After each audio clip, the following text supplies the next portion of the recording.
Most people I know who are serious about being prepared, they've got the gear, they've got the food rotation down, they've tested their filters, they've got their go bags packed, and I'm not saying any of that is wrong, but there's something that doesn't come up enough in those conversations, where you're standing when things actually get difficult. Because here's what I've come to believe and see after watching this stuff for years. It's not just what you have or own, it's where you are. And those two things are not quite the same conversation. The grid is getting more centralized, not less, all in the name of efficiency. Supply chains are thinner than they look. And in a lot of cities, the kind of quiet social trust that holds a neighborhood together, it's been decaying for a while. You've probably seen this yourself, maybe not in a dramatic way, just little things. The way people don't make eye contact at the grocery store anymore. The way the mere news of a single storm can empty shelves for 3 days due to panic buying. Maybe it's nothing, but it's worth noticing. I'm not here to tell you the world is ending. I'm here to share 5 things I think are worth thinking about if you're considering a move, or if you're trying to figure out whether where you live right now actually makes sense long term, especially when the shit hits the fan. My name is Shane, and these are just my notes. The first thing is distance, real distance. There's a pattern that shows up in almost every major disruption, whether it's a hurricane, a blackout, or something more serious.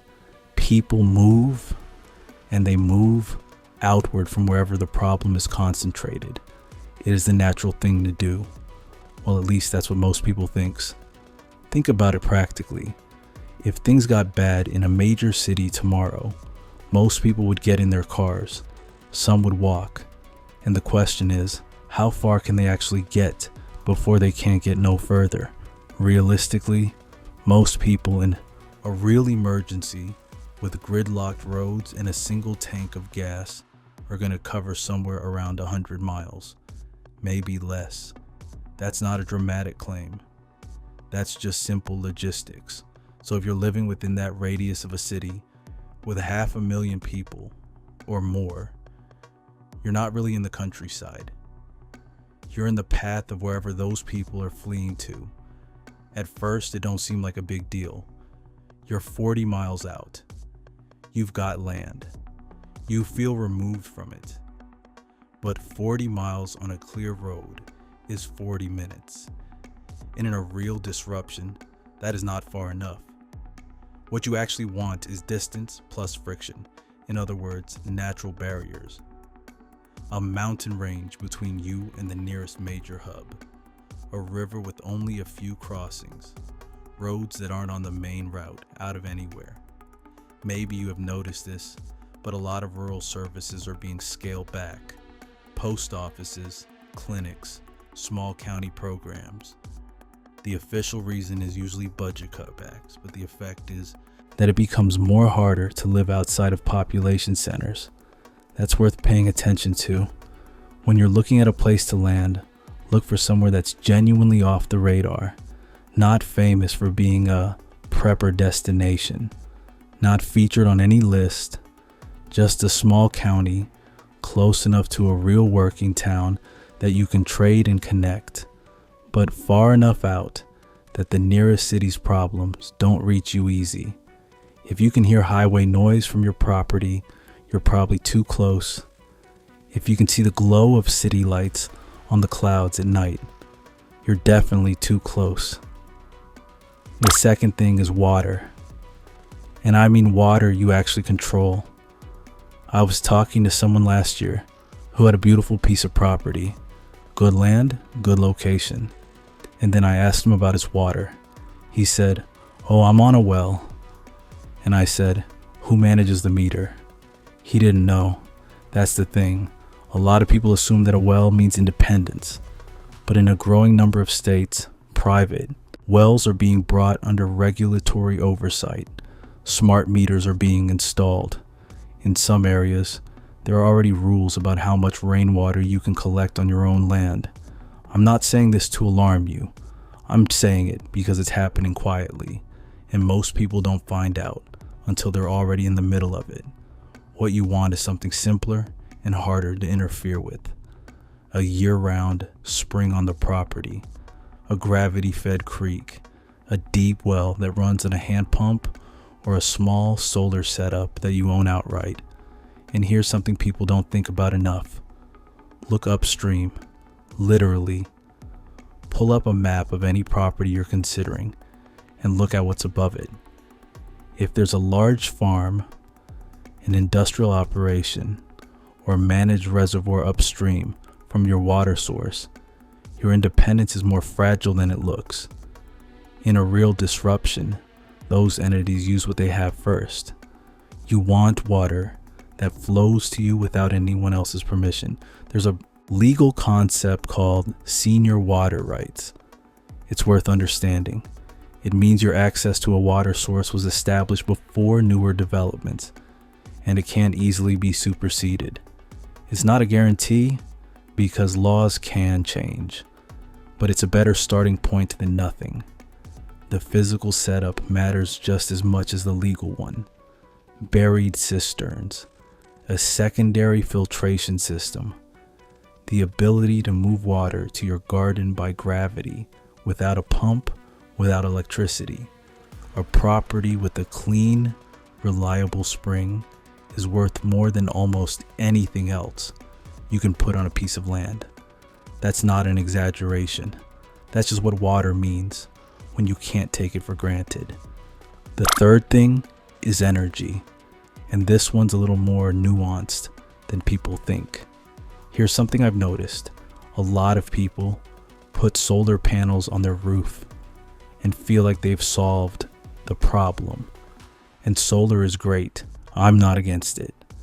But most standard rooftop systems are tied to the grid, which means when the grid goes down, your panels shut off automatically. That's how they're designed. So you've got this visible, expensive system on your roof, and in the moment you actually need it, it doesn't work. That's not independence.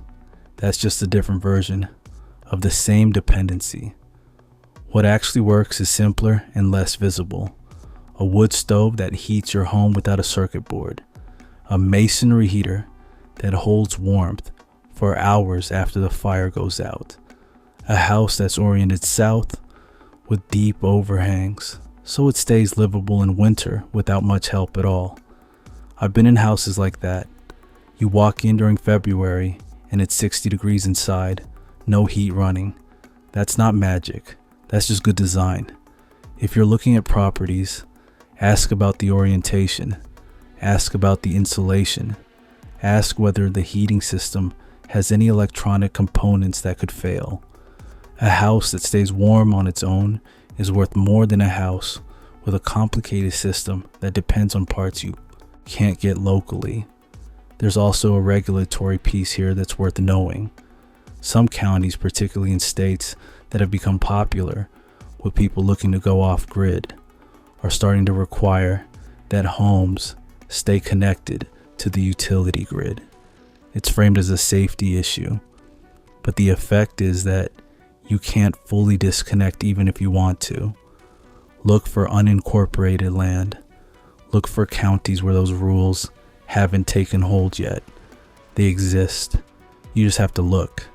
And whatever setup you build, keep it low profile. Blackout curtains. Battery storage in a basement or root cellar.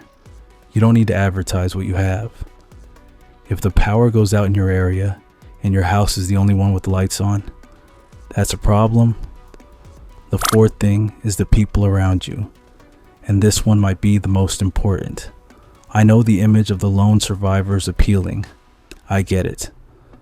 But it's not realistic.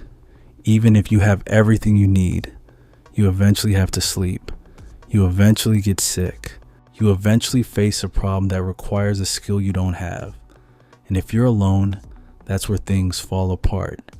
The community around you is part of your preparation, maybe the biggest part. What you're looking for is a place where people already know each other, where the local hardware store owner knows the farmer down the road, where there's a mechanic who fixes things the old way without a diagnostic computer, where people trade favors and goods without thinking much about it, because that's just how things work there. I drove through a small town a couple of years ago, just passing through, and I noticed something. There was a guy in his front yard rebuilding a tractor engine, not a new tractor, an old one. And across the street, someone had a hand-painted sign out front selling eggs. And down the block, there was a small butcher shop that had been there since the 70s. That town had something that a lot of places don't. It had people who knew how to produce things. Not consume things, produce them. That's what you're looking for. Avoid places where everyone commutes to a city. Those communities look rural, but they're not really. They depend on the city for their income, their food, their identity. When the commute stops, they're in the same situation as the people they left behind. Look for working landscapes, farms, small mills, trades, people who fix things rather than replace them. As things shift economically, the ability to trade directly, hand to hand, without going through a digital system is going to matter more than most people expect. A community that already operates that way, even partially, is ahead of the curve. You're not just buying land, you're choosing neighbors. Choose carefully. The fifth thing is your exit. And I know that sounds strange when we're talking about finding a place to settle, but here's the thing. No location is permanent.